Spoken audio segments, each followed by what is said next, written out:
Hi guys! So tonight, ang oras na po ay 5:27. It's our first day here in Cebu pa rin. So medyo pagod kami kanina. And tonight mga palangga, kami kakain sa House of Lechon at tayo magagala-gala natin. So, let's go!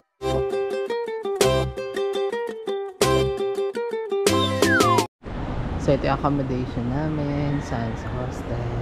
Tapos meron na din dito ang laundry and wash and dry. Kung gusto nyo mag-stay dito, tapos papalaba kayo, may labahan na. Ang dami din dito.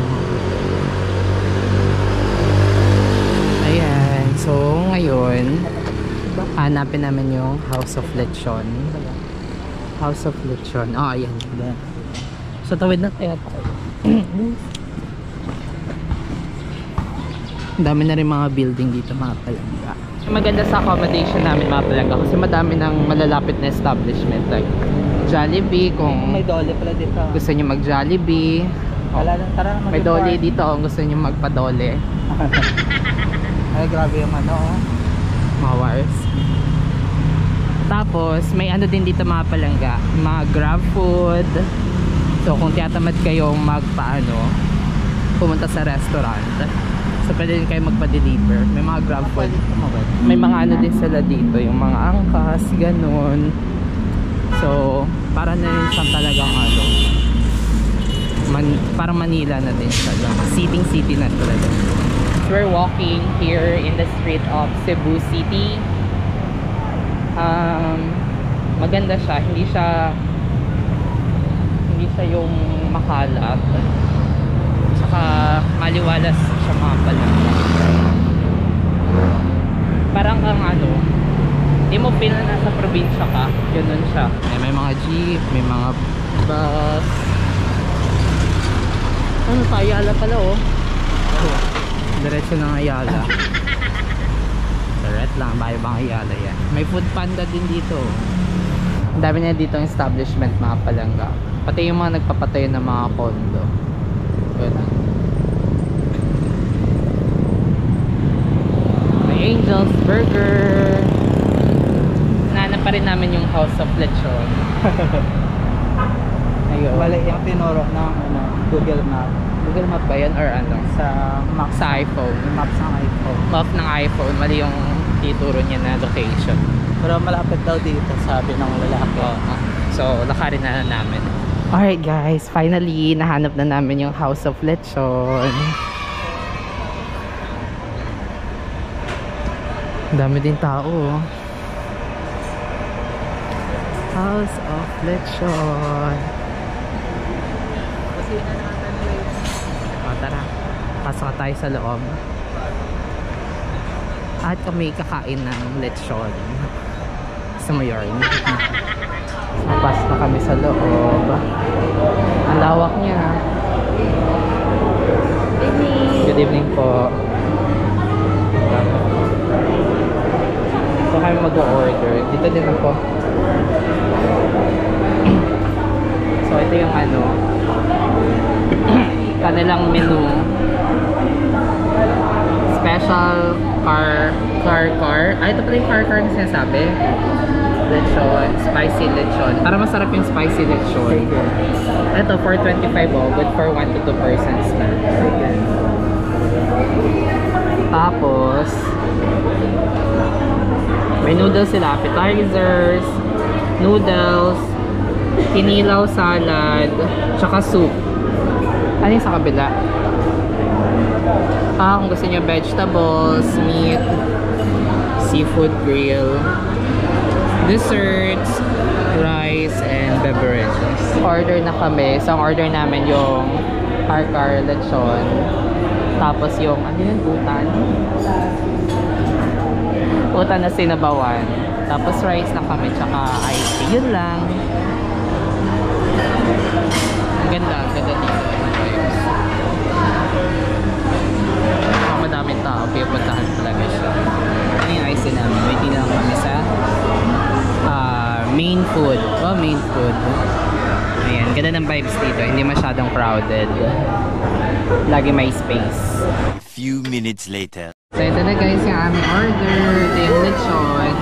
Tapos ito yung rice, so cutie. Nasa maliit na kaldero. Cutie pa tuti. Tapos ito naman yung putan Bisaya na may pasaya. Alright, let's eat na guys. Grabe guys, ang sarap ng ano. Sarap ng lechon. Crispy crispy. No? Tingnan mo mga kung masarap.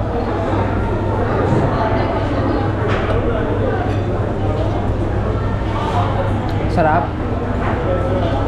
Ang lambot guys ng lechon. Hindi siya yung parang makuna. Crispy siya na manipis gano'n. Basta kami kumain. Sarap. Masarap. Masarap yung lechon. Sulit. Parang may kalamansi. Yan, masarap din yung ice cream nila. Kalamansi siguro to. Baka. Sulit guys.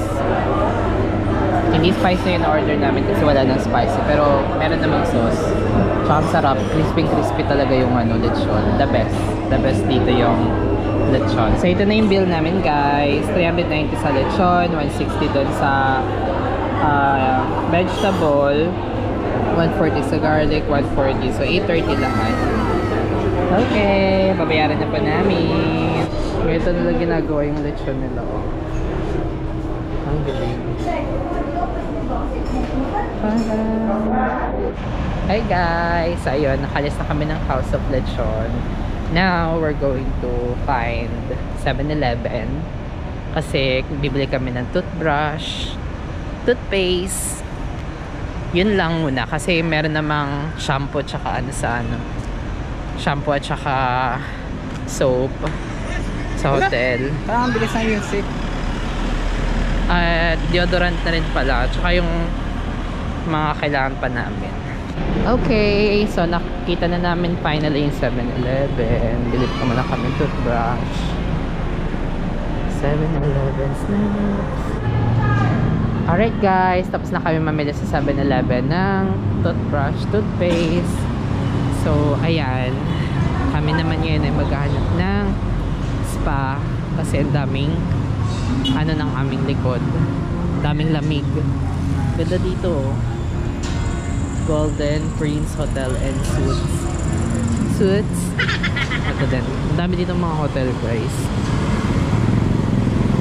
Pero nakakatawa naman. Hindi crowded. Hindi madaming tao sa labas.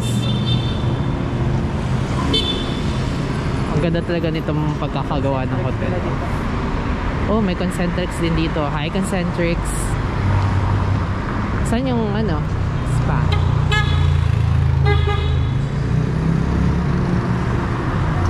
Pro life. Ang ganda. Dami na rin mga sasakyan dito paggabi. Kasi ngayon? Sunday, no? Saturday. Saturday ba? Saturday ba? Sunday? Sunday ngayon? Sunday. Sunday mo. Ha? Sunday. Okay guys, dito kami sa YOLO Spa Massage.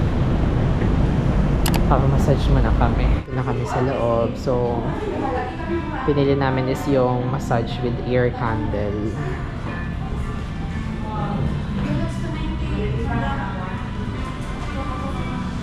₱600 isa. 1 hour later. Hey guys, tapos na kami magpa-massage.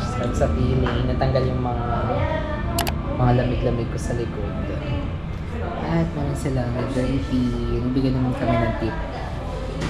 Set lang kami ng sapatos. Nag-grab na kami instead na maglakad. Kasi kaka-massage lang sa amin. So, pagoda ulit kapag maglalakad ulit kami. Kaya ayun, alang pitong sakyan cutie. Kaya mag-grab na lang kami pa balik ng aming accommodation.